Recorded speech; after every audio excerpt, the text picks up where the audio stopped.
So hello guys, जैसे कि आपको पता है शिंजो आबे जापान के पूर्व प्रधानमंत्री, जिनकी 22 जुलाई 2022 को जापान के नारा प्रांत में हत्या कर दी गई है। कुछ इंटरनल डिस्प्यूट्स के कारण जापान के एक नागरिक ने उनकी हत्या कर दी। एक one of the most important leader, अगर वर्ल्ड पॉलिटिक्स के नज़रिए से देखा जाए, जापान की पॉलिटिक्स के नज़रिए से देखा जाए, श्री शिंजो आबे अभी जिनकी हत्या कर दी गई है, शिंजो आबे हमारे बीच नहीं रहे हैं। और इसी कारण भारत के प्रधानमंत्री श्री नरेंद्र मोदी जी ने कुछ इन दुख भरे शब्दों में अपने दोस्त के प्रति अपनी श्रद्धांजलि अर्पित की है। I am shocked and saddened beyond words at the tragic demise of my dearest friend Shinzo Abe. He was a towering global statesman, an outstanding leader, and a remarkable administrator. He dedicated his life to make Japan and the world at a better place. कुछ इन शब्दों में श्री नरेंद्र मोदी जी ने अपनी श्रद्धांजलि Shinzo Abe जी के प्रति अर्पित की है।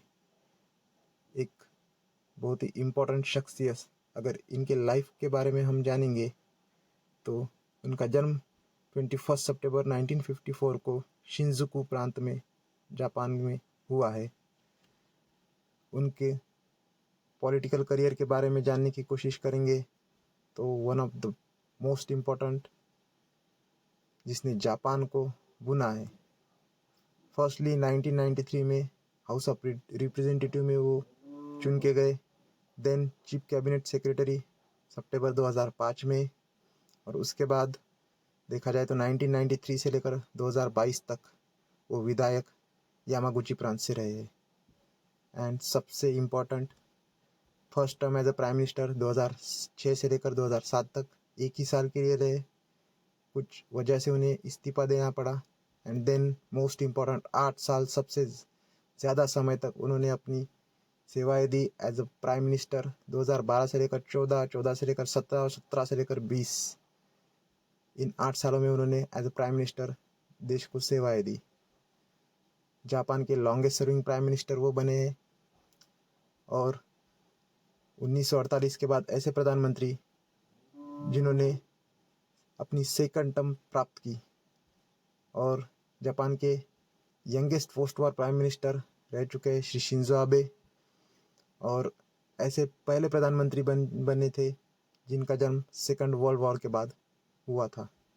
अगर भारत और जापान के नज़रिए से देखा जाए तो श्री शिंजो आबे जी और नरेंद्र मोदी जी, इनकी दोस्ती जग में चर्चा का विषय रह चुकी है। दोनों नेताओं ने भारत और जापान को एक अलग ऊंचाइयों पर ले जाने के लिए सहयोग दिया है। भारत और जापान के रिश्ते मजबूत बनाने के लिए सहयोग दिया है। और इसी कारण भारत का दूसरा सर्वोच्च नागरिक सम्मान पद्म विभूषण उन्हें सन 2021 में भारत सरकार की ओर से दिया गया है। सो गाइज, इस तरह से हमने श्री शिंजो आबे जी के लाइफ के बारे में कुछ इम्पोर्टेंट जानकारी हासिल करने का प्रयास किया है। सो गाइज, आपको जानकारी कैसी लगी ये कमेंट बॉक्स में हमें अवश्य बताएं। वीडियो अच्छा लगा तो लाइक कीजिए और चैनल को सब्सक्राइब कीजिए। धन्यवाद।